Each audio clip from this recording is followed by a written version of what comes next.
So silence your cell phones, hold your applause, and tune into the truth. Oh, you didn't know? Your ass better call somebody. Getting beat up by 9 guys in Syracuse, to me, there's not a whole lot of shame in. From the 315 to the world, this is the Heel to Face podcast. The cream of the crop! Wow, man, freaked out! Follow the show on Twitter and Instagram at Heel to the Face. I said, are you ready? From Armory Square in downtown Syracuse, New York, let's send it now to Dustin, Brandon, and Jared. Bad luck seems to be my middle name. They might as well tag me up with my buddies from Syracuse. Another edition of the Heel to the Face podcast. We're coming off Survivor Series and NXT WARGAMES this past weekend. Joined as always to my left, if you're watching on YouTube, Icebreaker21. That's where you can find him on Twitter. Myself at KRockJared on both Twitter and the Instagram, and the program on Twitter at Heel to the Face. Not too much to get to this week. A big weekend in Chicago, WWE-wise. SmackDown, NXT, Raw finishing it out. Obviously, Survivor Series weekend.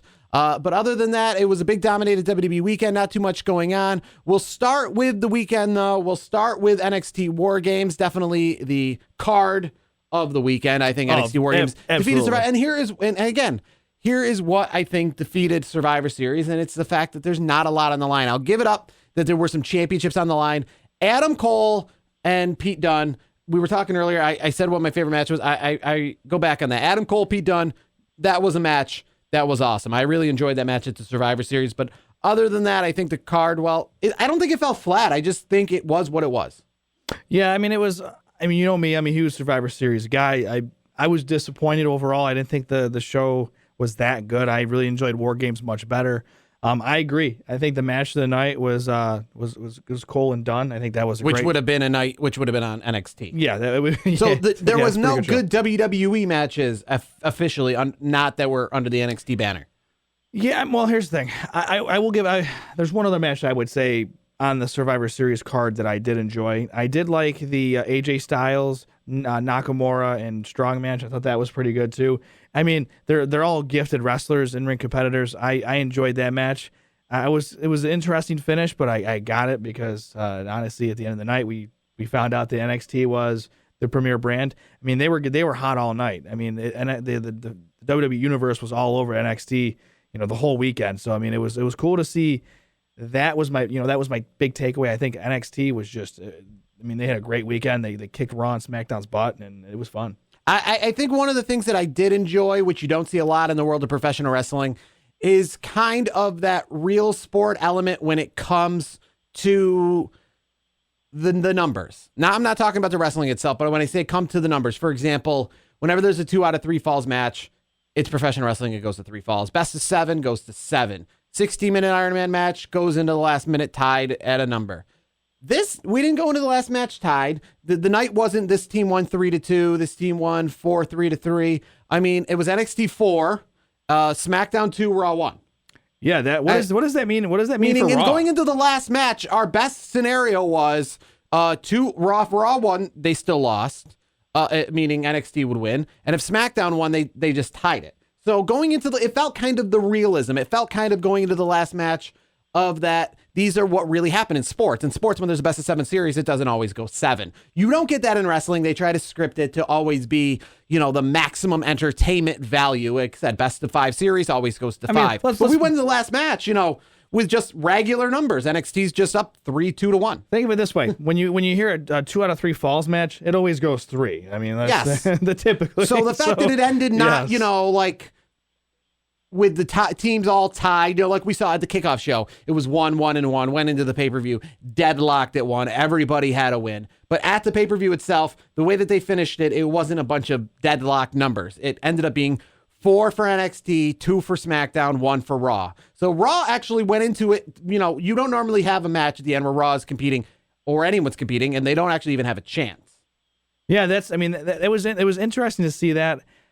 My thing that I enjoyed, my biggest takeaway on that aspect of, NXT dominated the night was watching Monday Night Raw this week and seeing Seth Rollins do this town hall thing and it's cool because I think Rollins is flipping over to a heel now. I think that's where we're going. I think he's kind of doing that, not flip into a heel. I think we've kind of seen it a little bit, obviously, with the they've kind of had that in going with the whole Survivor Series storyline of Team Raw, Team SmackDown, and kind of fighting with Roman Reigns. And that's what you get when you have Team Raw versus Team SmackDown on NXT. You have heels face heels, faces face faces. So, I mean, that's kind of what we got to see with Seth Rollins, little, kind of leading the team against some faces of SmackDown. So he's not turning. He's just I disagree. Leading more that way. I disagree. You think he was a surefire babyface? I think he started to turn a little bit since he's lost the belt.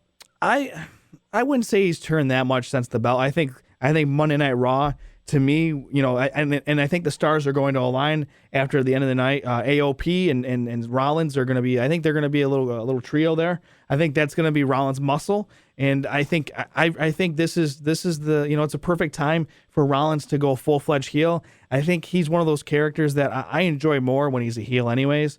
So I think WWE saw the writing on the wall. Obviously, I think it's not good when you're a babyface and you're calling out other companies, other wrestlers on Twitter and things like that. That's more of a heel kind of thing that you do. So I think WWE finally, figured out, like, all right, well, he's been kind of, talking smack to AEW in the competition, so to speak.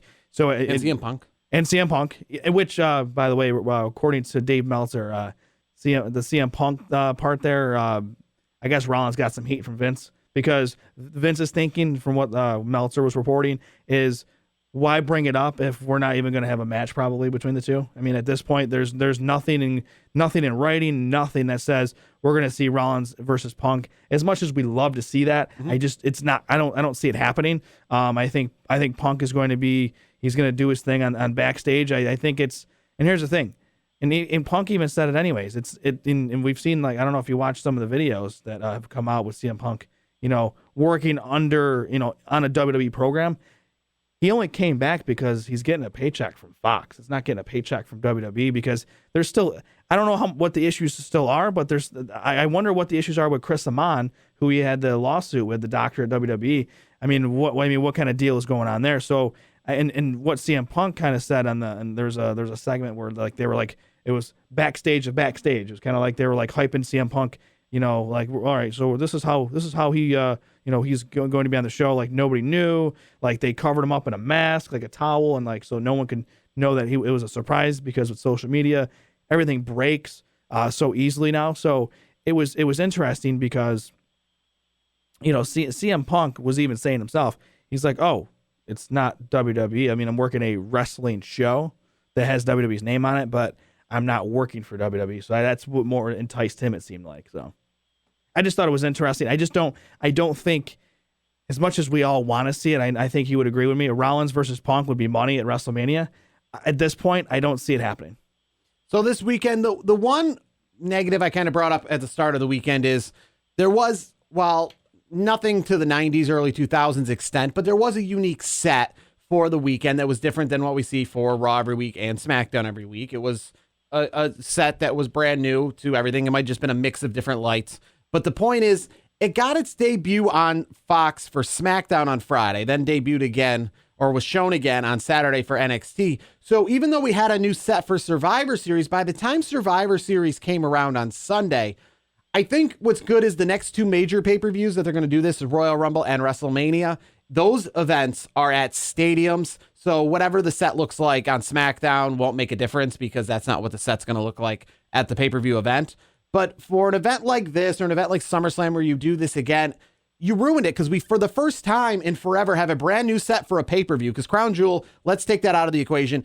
For the first time in years, we have a brand new set for a pay-per-view, and we have a brand new look. They had lasers, they had the whole 9 yards, but we've now seen it 2 nights in a row. So by the time Survivor Series got there, that's another takeaway, because, it doesn't work. And that's why NXT, to me, I've always admitted, is the better wrestling. But I've always liked the WWE pay-per-views because it's the better show. And where WWE spites themselves is the fact that they give NXT now the same production. I remember when NXT was first starting, when NXT takeovers did not take place where they had Raw, SmackDown. They took place, for example, when I was in Dallas for WrestleMania, it took place where Access was, in a different little arena, not where Raw was. Civic Center, its own place. So that it had a different feel, different production. Now that you're having NXT War Games the night before, you're giving it the same production. Now so it's better wrestling with the Survivor Series look. So what is Survivor Series giving? Like, why are we more excited? Why is this weekend around Survivor Series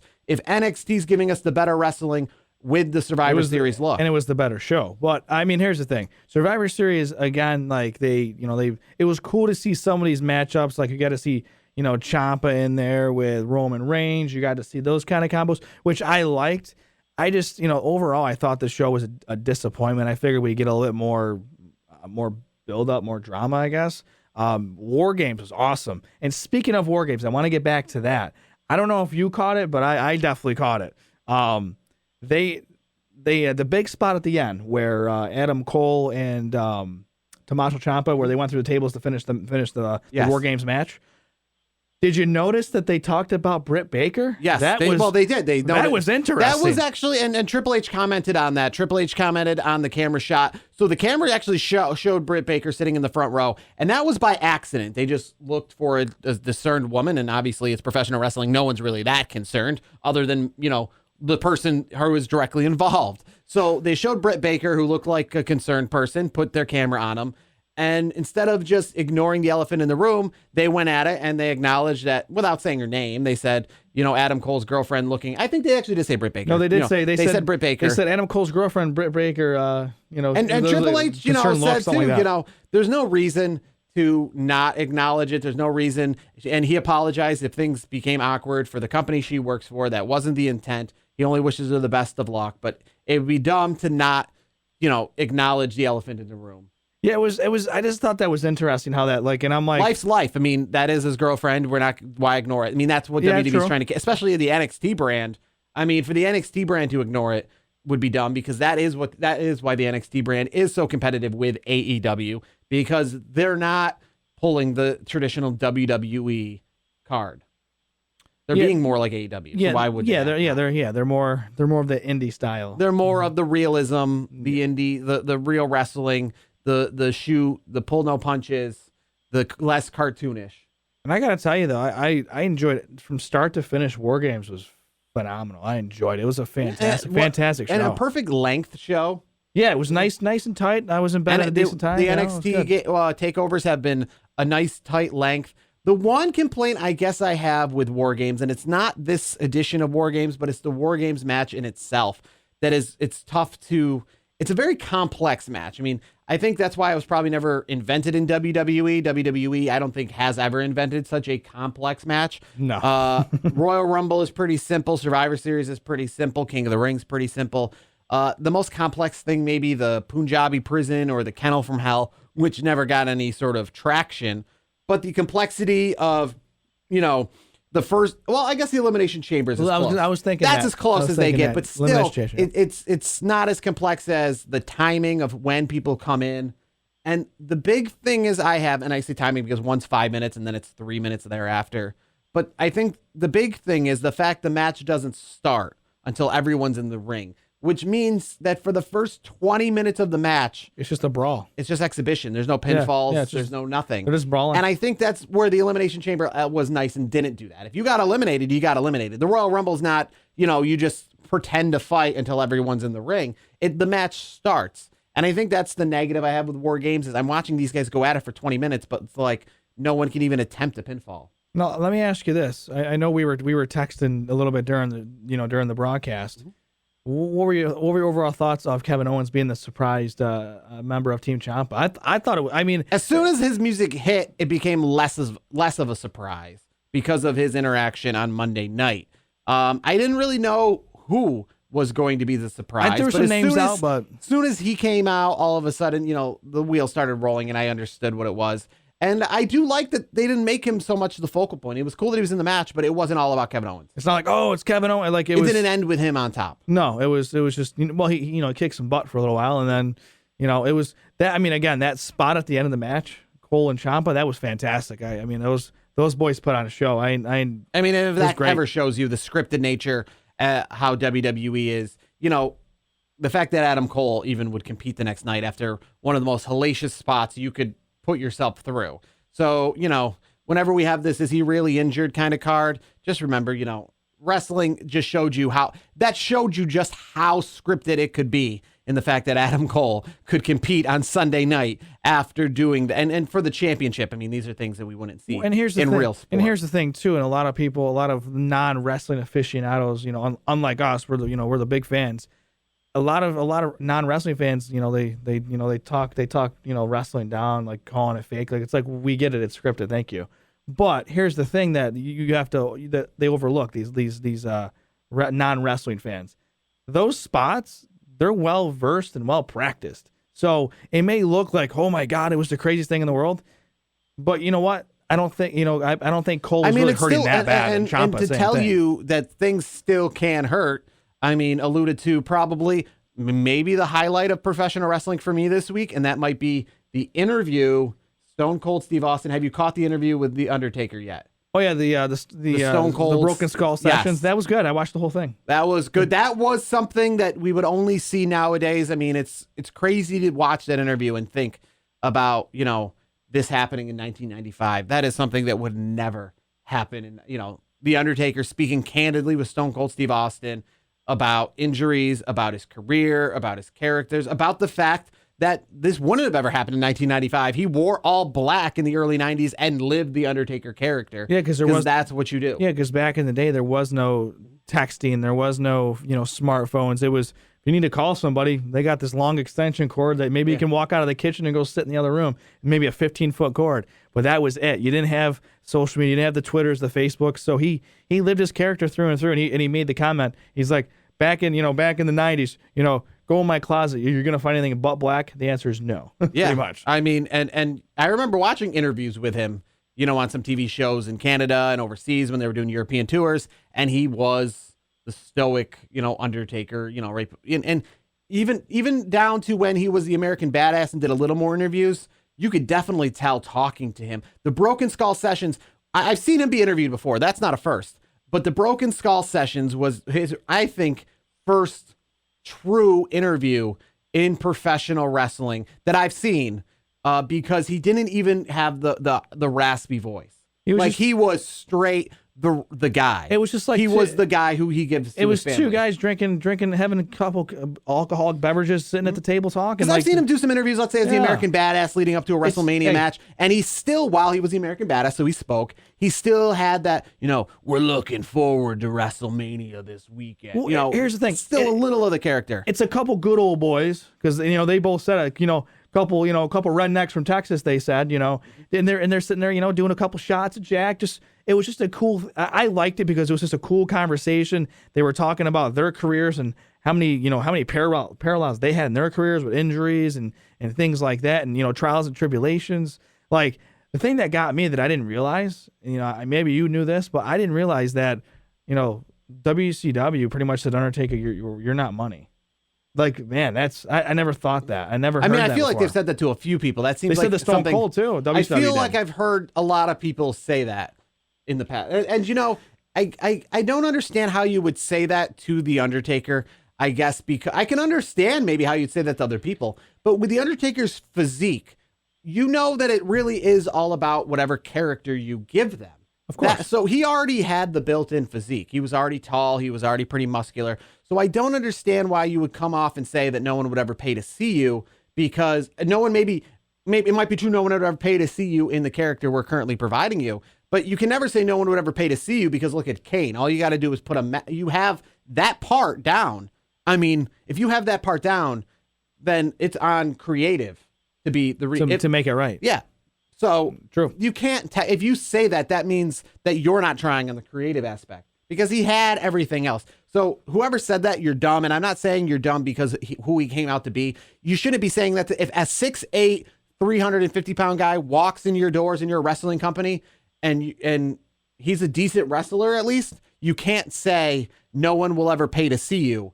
It's your job. Now, he's already given you every reason why someone would pay to see him. It would be your job. So you're failing at your job. And Vince McMahon's a great example of that. He wasn't someone you'd pay to see. Vince McMahon gave him the Undertaker gimmick. So, that's why he's now somebody we pay to see. And here's the thing, too. A big supporter of the Undertaker before he became the Phenom, was Paul Heyman. I mean, Paul Heyman is, the guy knows talent. He's been around the business a very long time. So it was cool to see, that conversation between Stone Cold and Taker, where he Taker mentioned, Paul Heyman being kind of in his corner, and Paul's been a good friend of his, and been a big, helping him get to where he is. So and Heyman's done that for a lot of folks. Like, Heyman's a hell of a talent evaluator. He's a hell of a promo cutter, and he's obviously he knows talent. Like, the guy, that's why WWE keeps him around. Paul Heyman's just good at what he does. So I want to move on to something that WWE has been doing for a couple of years that is, I don't understand it at all. It's the most ridiculous thing. It would be as if the fact that I gave you all the pieces to a computer and told you all about the history of Microsoft, but it hasn't been invented yet. You're here to create it. And then you have the computer. You just need to plug it in and become a billionaire, and you still can't do it. And that's what WWE has with the trademark Starrcade. So what did they decide to do with the trademark Starrcade that they are using? You can't be like Halloween Havoc or Bash at the Beach or any of these things where we don't know if they have the trademarks, that they can't use them. Well, Bash at the Beach they don't have. But. Well, yeah. So, but exactly, we don't have any questions about Starrcade. They clearly have the Starrcade trademark. Yes. They are clearly using the Starrcade trademark, yes. But they're clearly using it in a very dumb, I don't understand why you would use this fashion. You have TLC coming up in a few weeks that no one really cares if it was wiped off the face of the planet and replaced with anything, let alone Starrcade. I can almost guarantee if you had a voice, would you rather see TLC replaced with Starrcade, and we'll throw some TLC matches in there? I mean, I don't think anyone would have a problem with that. I don't know anyone even 10 years old that doesn't even know what Starrcade would say, yes, I'm so attached to the TLC name. No one is. A lot of people are attached to the Starrcade name. No one's attached to the TLC name.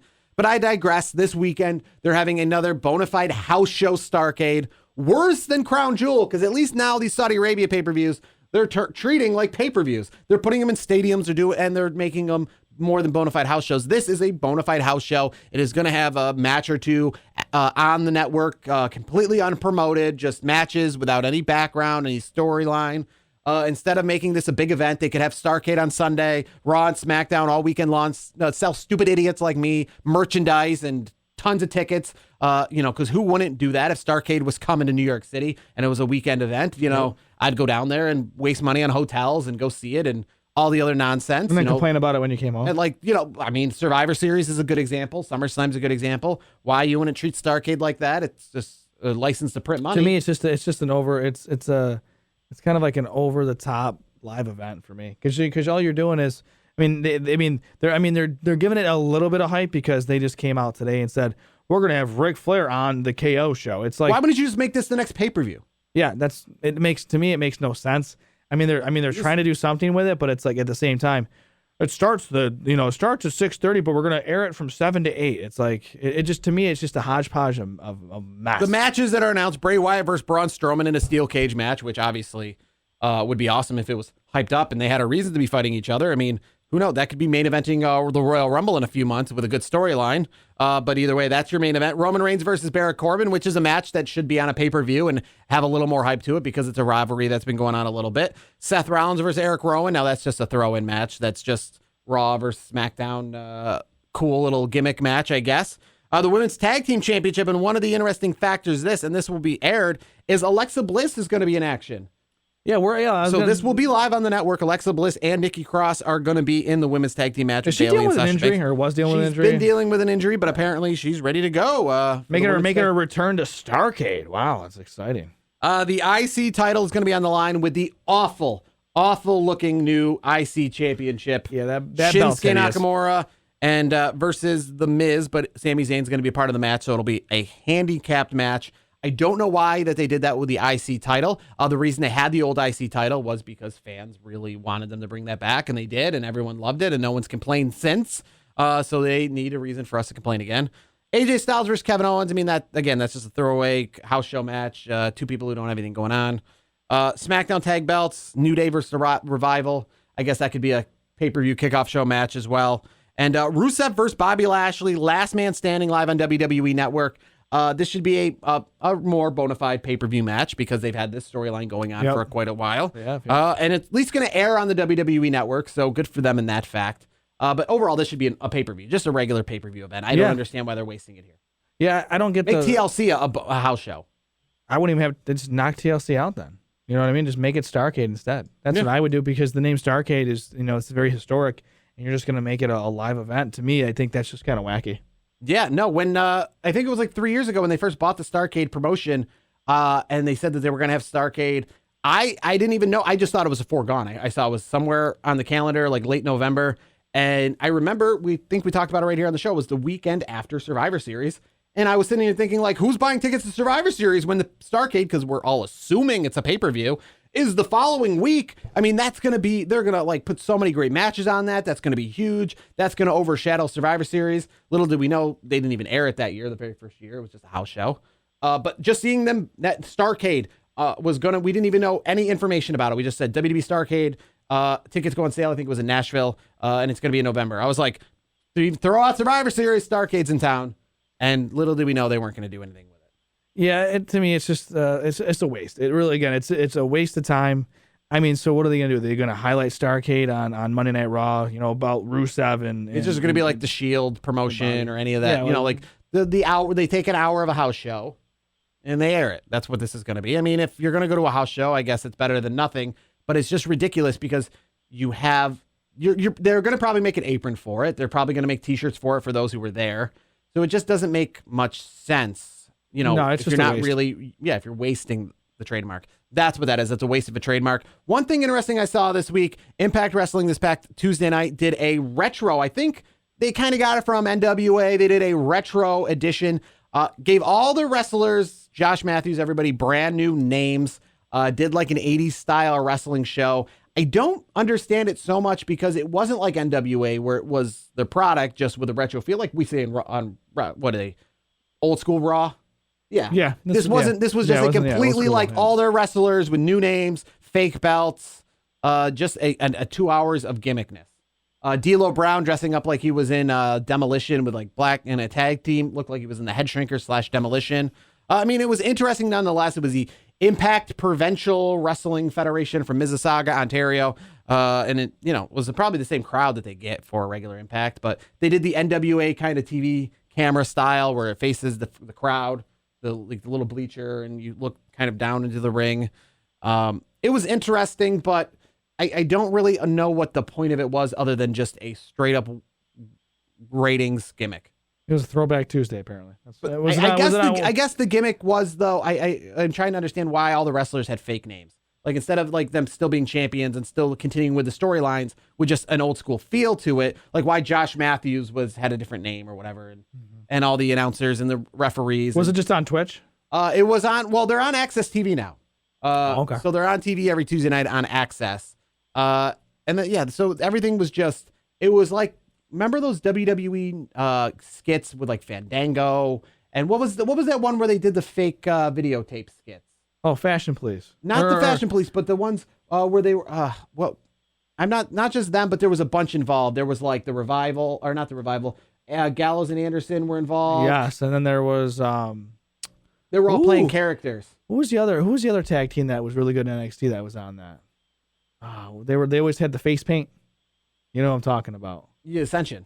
What happened? I'm not talking about the Fashion Police. I'm talking about the one that was like a gimmick of like an 80s wrestling show that WWE was doing with like the fake announcer. I want to say they had like Christian or something being like, John Cena was on it. Yes. It's like Mid-South or something like that. Yes, the Something Mid-South wrestling. Yeah, it was one of those. So that's what Impact Wrestling was yes. all this past week. That's what Impact. It was just cheesy. Yes, it was just a completely fake, not real gimmick. I mean, give it up to them, but it would be cool if they would have done it with progressing of storylines instead of just wasting a week of show. Yeah. I mean, the crowd was what, 200 people? I mean, the crowd's always only 200 people, though. That is really unrelated to Impact Wrestling, but they keep changing things up, trying to do different things. Like that cockroach, like you said. They just keep We're still waiting on Sami Callihan, who's going to face Tessa Blanchard in the coming months for a pay-per-view. One of these years, let's see if they could show up and maybe put on some decent show WrestleMania weekend. I'd love to see that. I think they do show up WrestleMania weekend, and they have, but they haven't really done anything to the extent of like a Ring of Honor or even the other companies. Nothing mind-blowing. Yeah, they just put on a little tiny show, but it'd be cool if they could make it an impact, quote unquote, at WrestleMania weekend and maybe get the ball rolling back in their favor to keep up with these NWAs and other companies. AEW. That are trying, well, maybe not AEW, but the other, Ring of Honor. niche. Yeah, Ring of Honor, New Japan. those other niche programs. But that's going to do it for this week's edition of the show. We'll talk Starrcade next week if there's anything to talk about, any more progressions from this week's edition of Friday Night SmackDown, AEW, which we didn't talk about at all this week. So that means that there's not too much going on there, but hopefully something will come through and we'll talk more AEW. We'll talk NXT as they have a show following their winning of Survivor Series and much, much more. For Brandon the Icebreaker Clements, for myself at KRockJared, you can find that on Twitter and Instagram, and the show at Heel to the Face. Next week, we will see you then.